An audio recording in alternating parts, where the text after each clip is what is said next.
practice special education strategies.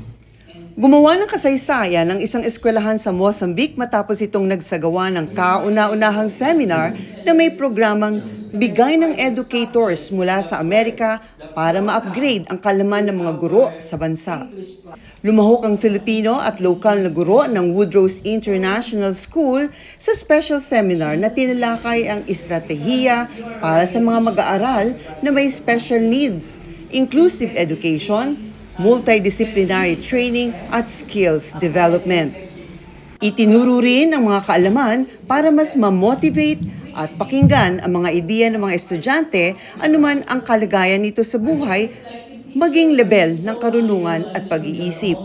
Myself, together with others who had the privilege of attending this seminar, gained valuable insights in teaching strategies.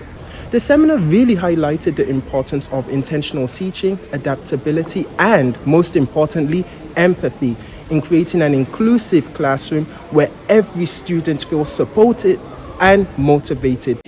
Pinangunahan ito ng United Federation of Filipino-American Educators or UNIFIED sa kolaborasyon ng Woodrow's International School. Our main goal to be here is to train teachers. We are bringing innovations, strategies from United States and share it with the teachers here in Mozambique, particularly in Woodrow's. To really engage our educators, especially the Filipino educators, to be innovative and to lead and to serve the students that will impact the learning. Tumakbo ng 2 araw ang conference na ginanap sa Maputo, Mozambique sa Southern Africa.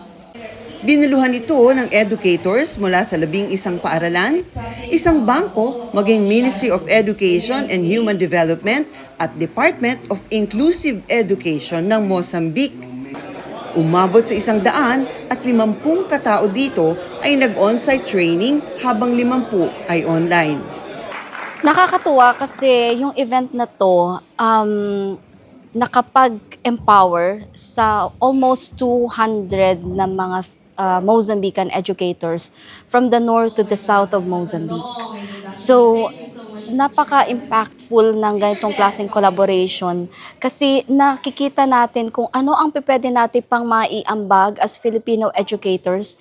Ang Unified ay organisasyon na binubuo ng mga gurong Filipino at American sa United States at mga leader mula Los Angeles Orange County Chapter. Masaya ako na bilang isang Filipino professional at teacher sa Amerika, isang malaking bagay at na makatulong sa ating mga kapwa Pilipinong teachers, hindi lamang sa Amerika kundi lalo sa ibang bansa. Dahil naniniwala ako na sa adhikaing ito ay mapapabuti pa natin ang ating profesyon bilang mga guro. Ang sabi nga nila, ang development ng isang bansa ay nakasalalay sa kung ano ang educational system at kung ano ang quality ng educational system ng isang bansa. So by being here, we are helping them in one way or another para mapaunlad ang bansang ito. Ang ganitong pagbabahagi ng karunungan at paghahasa sa mga guro sa Africa ay simula lang sa marami pang programa ng kolaborasyon ng Woodrow's International School.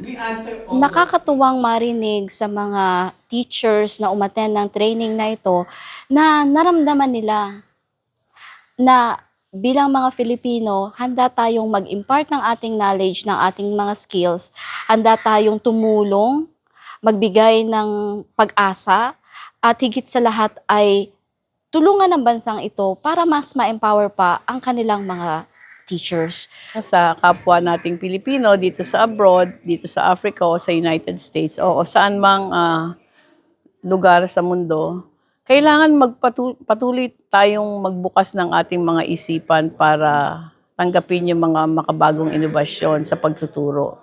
Kasi maraming makabagong estratehiya na maaari nating magamit. So, kailangan tayo yung maging leader para sa mga bagong innovations. Para sa The Filipino Correspondent Network, Raquel Salinel, TFCN Dubai, UAE. Your news, your story, your network.